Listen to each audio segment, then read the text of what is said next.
দর্শক, আমরা রাজবাড়ী 2 আসনের এই মুহূর্তে দাঁড়িয়ে আছি নবাবপুর ইউনিয়নের বড়ইচড়া সরকারি প্রাথমিক বিদ্যালয় প্রাঙ্গণে। এখানে আমরা দেখতে পাচ্ছি শতবর্ষী একজন বৃদ্ধ, তিনি এসেছেন তার সন্তানের কাঁধে ভর করে। আমরা তার সাথে একটু কথা বলতে চাই এবং একজন আনসার সদস্য, তিনিও সহযোগী হচ্ছেন। চাচা, আপনার কি নাম? আব্দুল মান্নান মিয়া। ভোট দিয়েছেন? জি। কেমন লাগছে? ভালো লাগছে আমার কাছে। আপনি তো অনেক অসুস্থ, এরপরও কেন ভোট দিতে আসছেন? হ্যাঁ, আমি দেবো, আমার খুশি, আমি দেবো। আমার চাল বাল আছে, সব আমার বহু লোকজন আছে, ওরা দেখছে, আমি না দিয়ে পারি।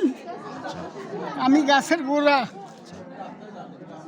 ভোট দিতে কোনো সমস্যা হয় নাই তো? না, আমার কোনো, এই যে মনি নিয়ে আইছে, আমার ওই জায়গায় কি নিয়ে আইছে, খুব কষ্ট হয়েছে আমার, কিন্তু আমি তো হাঁটতে পারি না, বসতে পারি না, কিছু না, খুব কষ্ট। তাহলে ভোট দিয়ে আপনি খুব খুশি? জি, আমি খুশি।